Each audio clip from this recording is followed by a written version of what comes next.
আজকের এপিসোড সালাউদ্দিন সাহেবের নিয়া। উনি বিএনপির সবচেয়ে গুরুত্বপূর্ণ নেতা, মানে দ্বিতীয় প্রধান নেতা বলা যেতে পারে, অপেক্ষাকৃত তরুণ নেতা।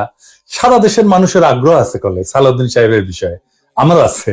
হ্যাঁ, আমার ওনার খুব পছন্দই হয়। কেন হয় বলি। প্রথমত, উনি দারুণ সুদর্শন একজন মানুষ। বাংলাদেশের পলিটিশিয়ানদের মধ্যে এমন সুদর্শন আর কেউ আছে কিনা আমার জানা নাই। পলিটিশিয়ানদের বাদ দেন, বাংলাদেশের নাগরিকদের মধ্যে এরকম সুদর্শন পুরুষ খুব কমই পাওয়া যাবে। ওনার বয়স মনে হয় 62-63 এরকম হবে, কিন্তু দারুণ রিজু একহারা ফিগার, দারুণ ফ্যাশন সচেতন। পাঞ্জাবির উপরে যে কোটিটা পরেন না, সেটা খুব এক্সক্লুসিভ করে, মনে হয় উনি ডিজাইন করেছেন, আর কোথাও দেখবেন না। নিজে ডিজাইন করেছেন, আমি শিওর। ভবিষ্যতে সালাউদ্দিন কোটি হিসেবে এটা পরিচিতি পাইতে পারে। এগুলো তো গেল প্রশংসার দিক। উনি রূপালী পর্দার সেলিব্রিটি হইলে এই কথাগুলো এনাফ ছিল, কিন্তু উনি রাজনীতিবিদ, বাংলাদেশের প্রধান দলের বলা যায় দ্বিতীয় প্রধান রাজনৈতিক ব্যক্তি। তাই উনার যে কোনো আচরণ, যে কোনো ইতিহাস আমরা একদম মাইক্রোস্কোপের নিচে ফেলা দেখব। আমরা উনার সাম্প্রতিক ঔদ্ধত্য নিয়ে শুরু করতে পারি। দেখেন, একটু লক্ষ্য করেন, সিনিয়রদের প্রতি ওনার ন্যূনতম একটা সম্মানবোধ নাই। এখনই যে দলের মহা কিছু হয়ে গেছে, মঈন খানকে বক্তব্য দিতে থামাই দিল। পদত্যাগের ব্যাপারে আমরা লিখিত বক্তব্যে জানিয়েছি, আগেও জানিয়েছি। নিরাপত্তা উপদেষ্টা এবং আর দুইজন ছাত্র উপদেষ্টা যাদের কারণ আগেও জানিয়েছি। নিরাপত্তা উপদেষ্টা এবং আর দুইজন ছাত্র উপদেষ্টা যাদের কারণ আগেও জানিয়েছি। নিরাপত্তা উপদেষ্টা এবং আর দুইজন ছাত্র উপদেষ্টা যাদের কারণ। তারপরে মঈন খান বক্তব্য দিচ্ছেন, এটা ওনার সহ্য হইল না, উনি চলে গেলেন। দেখেছেন, দেখেন। যে তিনটি বিষয় নিয়ে আমরা কথা বলেছি আপনারা শুনেছেন, সংস্কার, বিচার এবং নির্বাচন। আমরা স্পষ্ট ভাষায় বলেছি যে উনার নিজের দলের সিনিয়রদের যিনি সম্মান দেন না, উনি দেশের সাধারণ মানুষকে সম্মান দিবেন কিভাবে? আবার ওনার বক্তব্যের টোন দেখেন, মনে হয় ধমকায় ধমকায় কথা বলতেছেন। নিরাপত্তা উপদেষ্টা এবং আর দুইজন ছাত্র উপদেষ্টা যাদের কারণে এই সরকারের নিরপেক্ষতা ক্ষুণ্ণ হচ্ছে, তাদেরকে বাদ দেওয়ার জন্য আমরা আজকেও লিখিত বক্তব্য আমরা দিয়েছি। সেই আশ্বাস ওনারা দেখবেন, আমরা আমাদের বক্তব্য দিয়েছি। আবার পাশাপাশি আমির খসরু মাহমুদের বক্তব্য দেখেন, নম্র বিনয়ী ভাবে বলতেছেন, তাই না? দেখেন, আমি একটু বলি, মূলত সংস্কার এবং বিচার, নির্বাচন, এই তিনটার উপর আলোচনা হয়েছে। তো সালাউদ্দিন সাহেবের টোন দেখেন, আবার দেখেন। নিরাপত্তা উপদেষ্টা এবং আর দুইজন ছাত্র উপদেষ্টা যাদের কারণে এই সরকারের নিরপেক্ষতা ক্ষুণ্ণ হচ্ছে, তাদেরকে বাদ দেওয়ার জন্য আমরা আজকেও লিখিত বক্তব্য আমরা দিয়েছি। মনে হয় ধমকাইতেছেন। উনার ধমকানিরে কেউ তো দে, হ্যাঁ তো দে না। সে বলে চুপপুরে সরাইলে সাংবিধানিক সংকট তৈরি হবে, আর প্রফেসর ইউনূস পদত্যাগ করলে জাতি নাকি বিকল্প বেছে নেবে। মানে চুপপুর কোনো বিকল্প নাই। হাসিনার যেমন বিকল্প ছিল না, চুপপুরও বিকল্প নাই। যাই হোক, এটা আওয়ামী লীগ বললে তো মানা যাইতো, এটা বিএনপি বলে যে চুপপুর কোনো বিকল্প নাই। কোন লেভেলের বেদবি দেখেন। সালাউদ্দিন সাহেবকে নিয়ে কয়টা প্রশ্ন উঠছে বলে, খুব গুরুতর প্রশ্ন, যেটার জবাব উনারে দিতেই হবে, বিএনপি কেও দিতে হবে। কারণ বিএনপি ক্ষমতায় যাইতে চায়, সরকার গঠন করতে চায়, এবং বিএনপির মুখপাত্র সালাউদ্দিন সাহেব। আলাপ উঠিছে যে সালাউদ্দিন সাহেবের পোলা এস আলমের অফিসে বসতেছে। এই ব্যাপারে সালাউদ্দিন সাহেবের বক্তব্য কি? এস আলমের সাথে সালাউদ্দিন সাহেবের সম্পর্ক কি? এটা না একটা ব্যাখ্যা দেশবাসী জানতে চাইতে পারে। সারা দেশে একটা ধারণা প্রবল, সালাউদ্দিন সাহেব শেখ হাসিনার ক্যাশিয়ার, দুর্বৃত্ত অলিগার্ক এস আলমকে, তার বাণিজ্যিক সাম্রাজ্যকে প্রোটেকশন দিতেছেন। সালাউদ্দিন সাহেবের স্পষ্ট বক্তব্য দেওয়া উচিত, বিএনপির স্পষ্ট বক্তব্য দেওয়া উচিত। সালাউদ্দিন সাহেব যখন ধরা পড়ছিলেন, গুম হয়েছিলেন যে বাসায়, ওইটা এস আলমের একজন কর্মচারীর বাসা ছিল। অদ্ভুত ব্যাপার না? ফিরে আসলেন, যে গাড়ি চললেন সেটাও একজন এস আলমের গাড়ি। সালাউদ্দিন সাহেব গুম কমিশনে জবানবন্দি দিচ্ছেন, এটা সত্য। গুম কমিশন একটা ফ্যাক্ট ফাইন্ডিং কমিশন। এখানে জবানবন্দি দিলে গুমের বিচার হবে না। গুমের বিচারের জন্য আন্তর্জাতিক অপরাধ ট্রাইব্যুনালে অভিযোগ দায়ের করতে হবে। সালাউদ্দিন সাহেব আন্তর্জাতিক অপরাধ ট্রাইব্যুনালে কোনো অভিযোগ জমা দেন নাই, আজকা পর্যন্ত জমা দেন নাই। এটা নিয়ে ইলিয়াস বলছিল, ইলিয়াসকে কি গালাগালি সবাই। ইলিয়াস তো ভুল বলে নাই। সালাউদ্দিন সাহেবের গুমের বিচার হোক, উনি ট্রাইব্যুনালে অভিযোগ দায়ের করেন। উনি কেন করেন নাই এখনো পর্যন্ত অভিযোগ দায়ের, এই প্রশ্ন ওনাকে করাই যায়, এবং রাজনৈতিক নেতা হিসেবে এটার জবাব ওনাকে দিতেই হবে। এবার আসি ওনার গুম হওয়ার পরের ঘটনা নিয়ে। ওনার গুমের বিষয় নিয়ে প্রশ্ন তুললে ইলিয়াস তাসনিম খান লিখছে, বিএনপি নেতা সালাউদ্দিন আহমেদ র্যাবের হাতে বলপূর্বক অন্তর্ধানের শিকার হয়েছিলেন, ব্র্যাকেটে গুম। বিএসএফ এর মাধ্যমে তাকে বর্ডার ক্রস করায় Indian national investigation agency NIA এর হাতে তুলে দেওয়া হয়। বাংলাদেশ এবং ইন্ডিয়ান রাষ্ট্রীয় বাহিনীর হাতে বলপূর্বক অন্তর্ধান এবং এক্সট্রাঅর্ডিনারি রেন্ডিশনের একজন সার্ভাইভারকে নিয়ে যারা কুৎসিত প্রপাগান্ডা করছো, তাদের উপরে মজলুমের লানত। হ্যাঁ, ঠেলায় পড়লে নাকি বাঘে ধান খায়।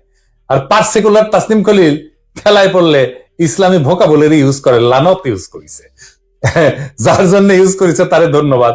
ইলিয়াসের কারণে হাজার হোক, লানত শব্দটা তো ইউজ করেছে।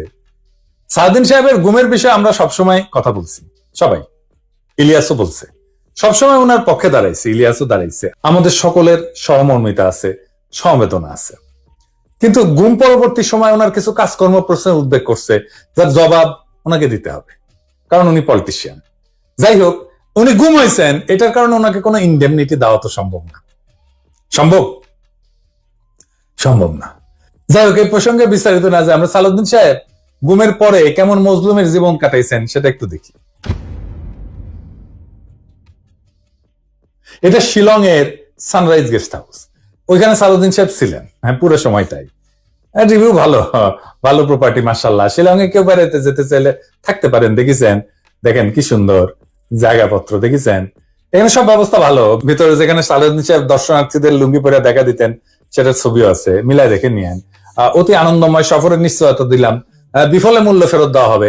আমরা কলে এই সানরাইজ গেস্ট হাউস কোনো পয়সা করে দেয় নাই বিজ্ঞাপনের জন্য, ফ্রি করলাম আর কি। পরিবেশটা সুন্দর না, কোনো হয়েছে আছে? হ্যাঁ, নাই। এখানে কিন্তু পুরো সময়টাই কাটাইছেন। উঠিছেন মে মাসের 2015 সালে। তার 2 মাস পরে ডেইলি স্টার এই রিপোর্টটা ছাপে, তিনি কেমন আছেন। এটা একটা বিলাসবহুল গেস্ট হাউস, রিপোর্টেই কইছে 4টা বেডরুম, উনি 2টা রুম ভাড়া নিছিলেন, কিন্তু থাকতেন একাই। দেখেন রিপোর্টে বলা আছে, অন্তত এই রিপোর্টে তাই বলতেছে। কিচেন আছে, খুব চমৎকার ড্রয়িং রুম আছে, ফায়ার প্লেস আছে, সবুজ লন আছে, পিসের সবুজ লন, এটা দেখে দেন, এইটা সে লাইব্রেরি আছে, বার আছে, তাতে মধ্যজাতীয় পানীয় আছে। সাদিন সাহেব একা একা খেলেন, হাঙ্কার দিয়েছে, খাবেন না, কিছু করলাম নাইনি। তাইলে সাদিন সাহেব একটা কথা কই, যে সত্যেন্দ্রনাথ দত্ত আছে না, ওনার মদিরা মঙ্গল নামে একটা প্যারোডি আছে, ওই যে ডিএল রায়ের বঙ্গ আমার জননী, আমার ধাত্রী, আমার দেশ, একটা গান আছে না, ওইটা দিয়ে প্যারোডি বানিয়েছিলেন, মদিরা মঙ্গল। উনি কইছিলেন, মদ্য আমার, পানীয় আমার, শরাব আমার পেগ, কেন কোম্পানির নজর দিল গো, কেন হলো গো ডিউটি পেগ, মানে ডিউটি বেড়ে গেছিল। তো উনি মনের দুঃখে এই প্যারোডি লিখেছিলেন।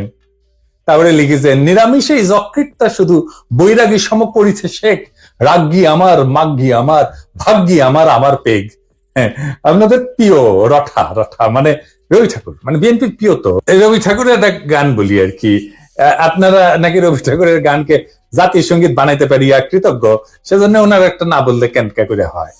শ্রীকুমার সভা এটা লেখা আছে, ওরা অক্ষয় বলে একজন চরিত্র আছে, ওই গাইতেছে, ওই গাইছে কি জানেন, অভয় দাও তো বলি আমার উইস্কি, মানে ইচ্ছা, অভয় দাও তো বলি আমার উইস্কি, 100 টাকা সোডার জলে বাকি 3 পোয়া হুইস্কি। হ্যাঁ, আমাকে না একবার খাওয়ায় না সালদিন সাহেব, 100 টাকা সোডার জলে বাকি 3 পোয়া হুইস্কি খাওয়ায়। এটা আমার উইশ থাকলো আপনার কাছে। পুরা বাংলাটা নিজে তো ভাড়া করেছিলেন, তো বাংলাদেশি টাকায় কত? 1.5 লাখ টাকা মাসে। আমার একজন পার্সোনাল অ্যাসিস্ট্যান্ট ছিল, ম্যানেজার ছিল, 2জন কেয়ারটেকার ছিল, 2জন মালি ছিল, একটা হাইলি সিকিউরিড এরিয়া, কাছেই এয়ারফোর্সের অফিস, আর কয়া হয়েছে একটা গোয়েন্দা সংস্থার অফিস। আমরা ধারণা করি এটা রয়্যাল অফিস। কে রাখলো ওখানে ওনাকে? উনি অনুপ্রবেশের দায় গ্রেপ্তার হয়েছিলেন। উনার তো চাকরি করতেন না ইন্ডিয়াতে, উনি ইন্ডিয়াতে রাজনৈতিক আশ্রয় পান নাই। ওনার এই সুপার ফ্যাবুলাস লাইফস্টাইলের টাকা কে দিছে? টাকা কে দিছে? উনি আয় করেন নাই, তাহলে টাকা কি বাংলাদেশ থেকে পাঠানো হয়েছে হুন্ডি করিয়া? হুন্ডি আপনি করতে পারেন, এটা অর্থ পাচার না? এইগুলো লেজিট এবং বৈধ প্রশ্ন। আপনারা বলতে হবে টাকাটা কে দিছিল, কেঙ্কা করে গেছিল। এইবার একটা চমক, বিশাল চমক, সিট বেল্ট বাইন্ধে নেন, যা দেখবেন তাতে অজ্ঞান হয়ে পড়ে যেতে পারেন সিট থেকে। কি সেই চমক? সালদিন সাহেবের সঙ্গে দেখা করতে গেছে কিছু লোক ওই শিলং এর বাংলোতে। তার মধ্যে ছবিতে ডাইন পেশে গালে হাত দিয়া বসে আছে ব্যক্তিটাকে। ব্যক্তিটা গুরুত্বপূর্ণ, কারণ সালাউদ্দিন সাহেবের সাথে সকল মিটিং এ তার উপস্থিতি দেখা যায়। সে ঠিক ওই একই চেয়ারে বসে, এইটা সাহেব আপনি দুইটা ছবি পাশাপাশি দেখান না।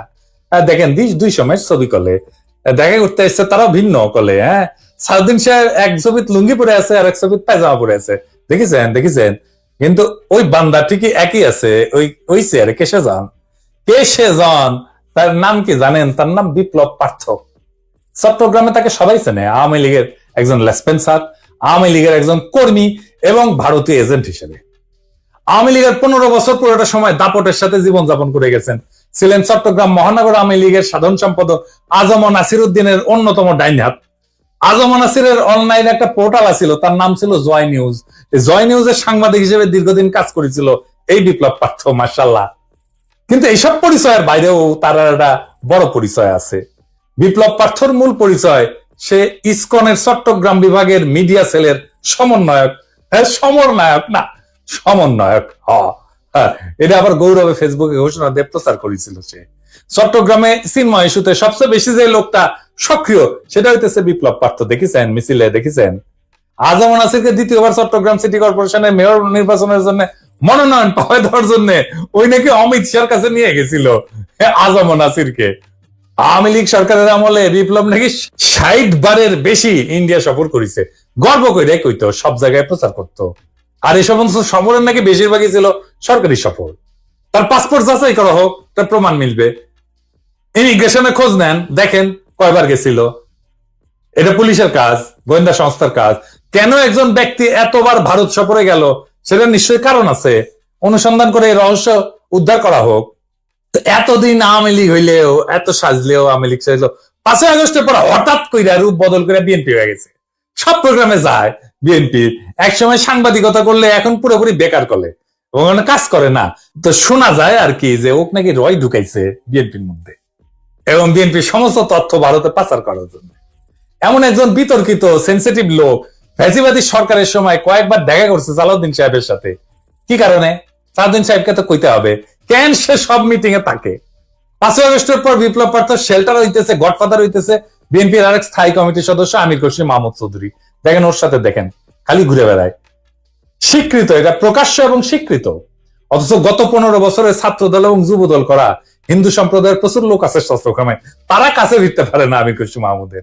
তাদেরকে বাদ দিয়া লীগের দালাল ভারতীয় এজেন্ট বিপ্লবকে জন্মাষ্টমীর নাম দিয়া চট্টগ্রামের রাজনীতিতে থিতু করার চেষ্টায় মরিয়া খসরু এবং সালাউদ্দিন চক্র।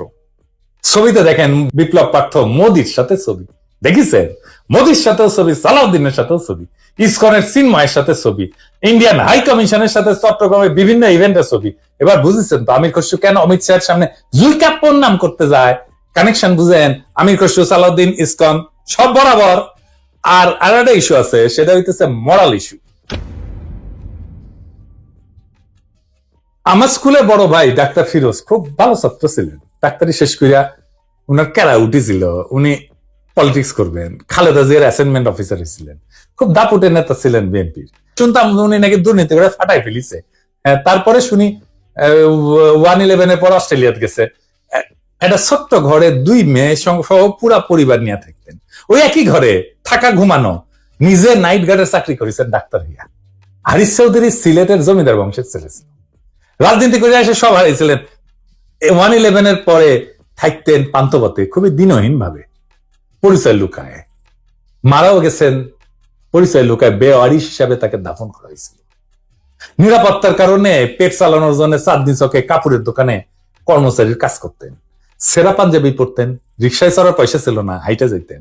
মির্জা ফখরুল নিজেই বলছেন, এই আওয়ামী লীগের আমলে বিএনপির নেতা কর্মীরা বাড়ি ছাড়া হয়ে ঢাকায় এসে রিক্সা চালায়, উনি কান্দিছিলেন, ফ্যাস ফ্যাস করে কান্দিছিলেন। আর আপনি সালাউদ্দিন সাহেব রাজার হালে থাকেন, শিলংয়ে লজ্জা লাগে না? সালাউদ্দিন সাহেব, আপনার ভারতে থাকার টাইমে সকল খরচা কিভাবে করেছেন জাতিকে জানাইবেন। ইসকনের সাথে আপনার কি সম্পর্ক সেটাও জানাবেন। জাতির এটা জানার অধিকার আছে। 1975-এ সোহরাওয়ার্দীর বডিগার্ড জয় বাংলা হয়ে যাওয়ার পরে বেশ কিছু বছর কাটাল রানী ইন্ডিয়া ছিল। সেখান থেকে বাংলাদেশে ফিরে আমাদের উপরে স্টিম লোডার চালাইছে ফ্যাসিবাদের সাথ দিয়ে, আবার ভারতে পালায় গেছে।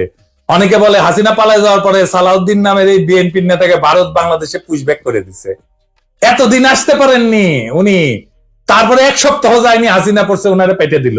আগে পাঠাচ্ছিল না। কাকতালীয় ভাবে জীবনের বড় একটা সময় হাসিনার চেয়েও বেশি সময় ভারতেই ছিলেন। তো এই সালাউদ্দিন সাহেব ইদানিং হাসিনার মতো উদ্ধতভাবে কথাবার্তা বলা শুরু করেছেন। সামনে ওনাকেও সম্ভবত আমরা হাসিনার প্রতিবেশী হিসেবে ভারতে দেখতে পাবো, মাশাআল্লাহ। সালাউদ্দিন সাহেব, মানুষ আপনারা ইন্ডিয়ান মাল ভাবে, আপনি শুনেন না, কিন্তু ক্যামেরা ঠিকই শুনে। এই যে দেখেন, আপনারা কয় ইন্ডিয়ান মাল আসিছে।